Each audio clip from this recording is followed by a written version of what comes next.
Hello, everyone. It's Amy from AMPO here. I hope that you are having a great week.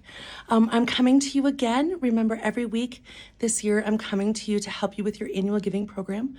We're helping to take that annual giving program from a series of tactics into a really strategic, thought out program. And I'm coming alongside you to walk with you every week just to give you some guidelines on where you should be with your program and some things that you can be doing to really take that to the next level. So, where we are is that you should have your impact report to the printers. We talked a lot in the last month about the impact report, about what we were going to do with that. So as a reminder, this is a report that goes out to the previous year's donors, and it accomplishes two things. What it does is it talks to them about their giving, and so it gives information about the giving that they did last year. Maybe if you have space, you're also including information about the previous, or about their lifetime giving, but with emphasis on the previous year's giving. And it also tells an impact story. So it's also telling those donors what impact their giving made. And so those are the two things that are happening in that piece. And so that's the key piece. Like I said, that should be at the printers. You should be looking at that getting put in the mail later this week, early part in next week, so that your donors will have that. Where I want to spend time today is really talking about the list. We've already spent quite a bit of time talking about the list that you're using for this mailing, so you know that this is a really key strategic piece of our year. Otherwise, I wouldn't have been talking about it. I think I've talked about it 3 weeks in a row. So we're going to talk about the list here again. So this is your list of previous year donors. So you've run this list to get the mailing list for the impact report.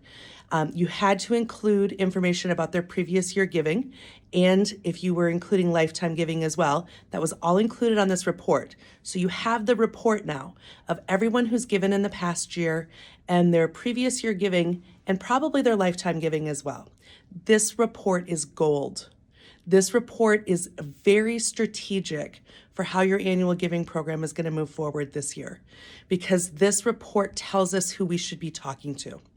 And it tells us who we should be paying most attention to as we start to put together the rest of the strategic pieces for the rest of our annual giving year.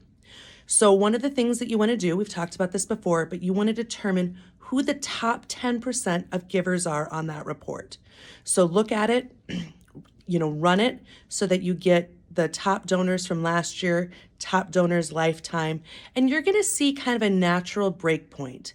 You're going to see a point where there's kind of a drop off, or there's kind of a nice number that's a workable number for you to look at managing this year for individual conversations with donors.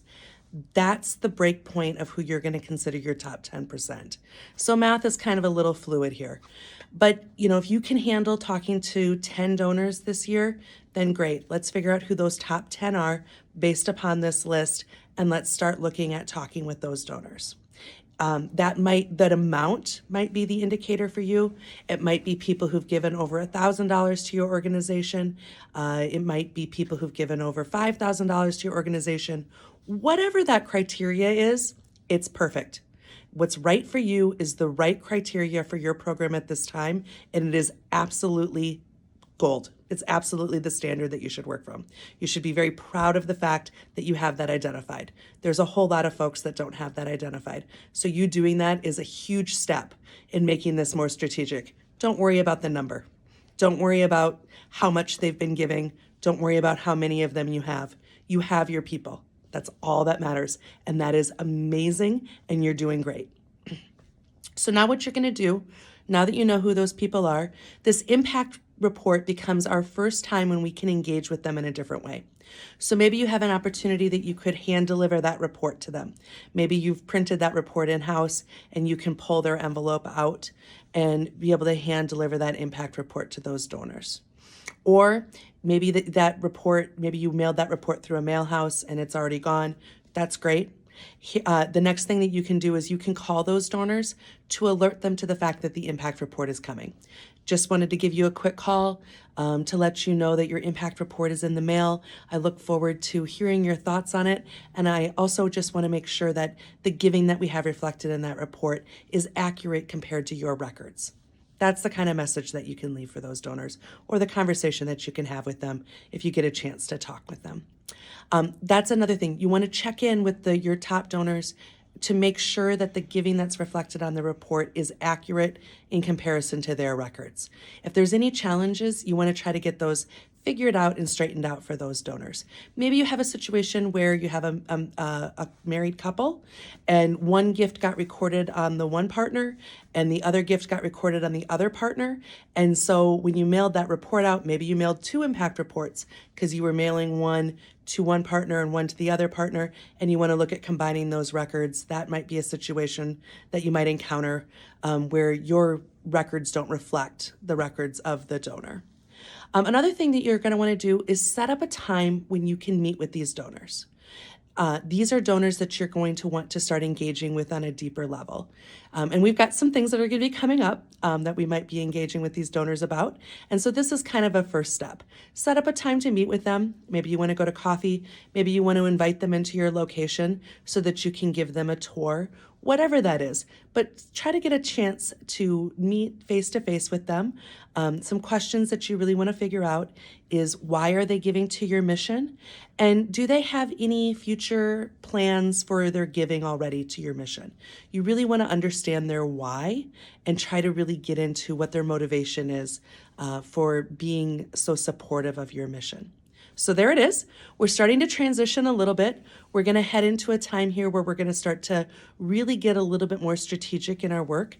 It's not, we've had some boxes that we needed to check in the last month. And so now we're going to really take some time to start thinking strategically. And the other thing that's going to be coming up is we're going to start talking about your annual appeal here in the next couple of weeks. We want to start talking about the spring appeal and how that plays into your program. So that's what I've got this week. I hope that everyone is doing great. I hope that things are going well on your end. And please just reach out. Let me know how things are going. I'd love to hear from you. Have a great week, everyone. Thank you.